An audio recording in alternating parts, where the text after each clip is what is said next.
ఏనాడు ఒక ఓరాలు ముచ్చాలు జంగమయ్యకే నాడు దానం చేసిందో జంగమయ్య పాద సేవ చేస్తానని అమ్మవారు పార్వతమ్మ మూడు కాబట్టి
ఎడబట్ట వాటి కనుక మారువేషం కట్టుకొని వచ్చిన తవ్వడం అనుకున్నాను అనుకున్నావా సోలడం అనుకున్నాను అనుకున్నావా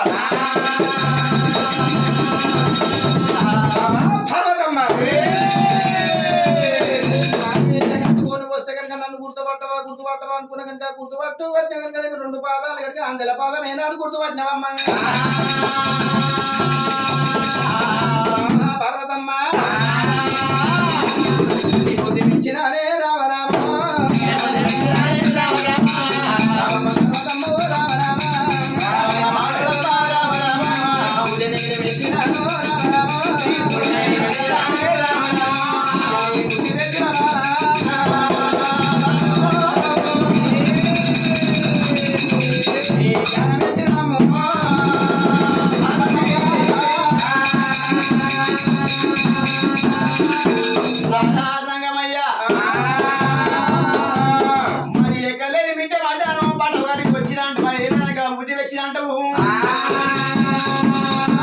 నా బుద్ధి మెచ్చినా కలిగి నాకు ఏమి చీరావు సంగమయ్యా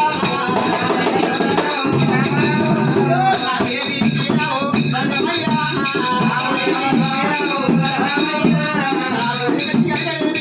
నాకు తెచ్చు సంగమా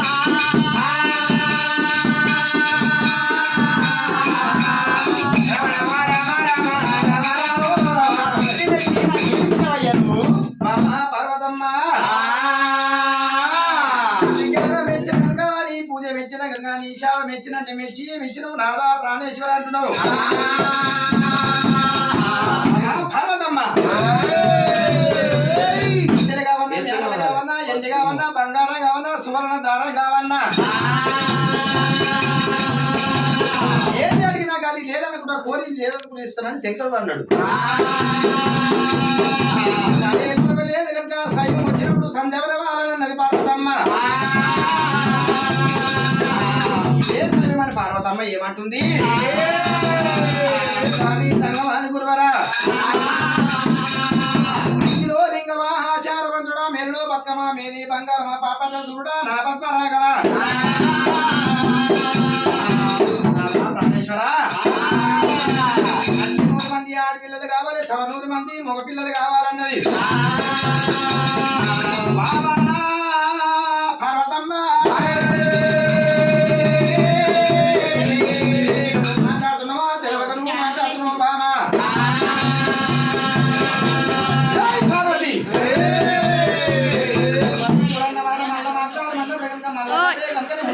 చెప్పిందో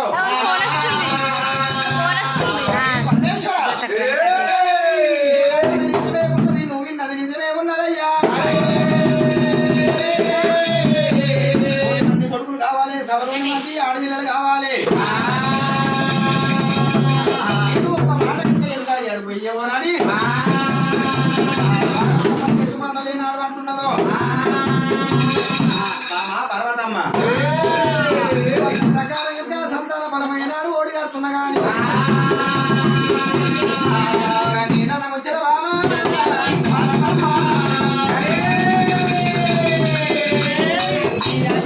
నేను ఉంటున్నా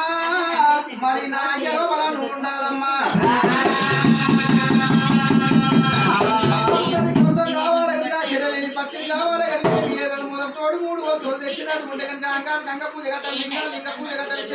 చెప్పు దేవుడు ఇంకా పాల పూజ కట్టాలి. వస్తువులు తెచ్చినట్టు ఉంటే బాబా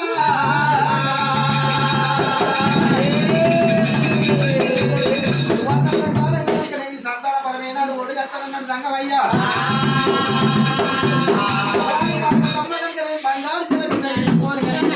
మరి ఎక్కడన్నా పోయి కనుక సముద్రాల్లో కొట్టి పోయి నీళ్ళు తెస్తానండి పార్వతమ్మ. కానీ శంకరుడు మహిమ ఎవరికి దొరకదు. పార్వతి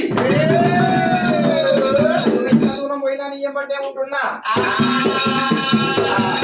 అవతారం ఎత్తుకొని పుట్టిగల్ల దేవుడు పూలు పెట్టే అవతారం మేకేల మీద ఏనాడు నీళ్లు దొరకకుండా పర్వతమ్మ చేసిండు.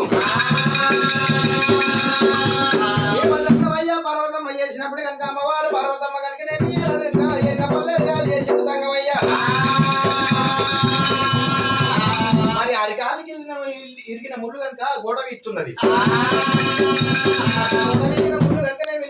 నోట వీకినప్పుడు కనుక నాలుగు ఏనాడు దిగుతున్నాయో చదువురు గంగు నవరము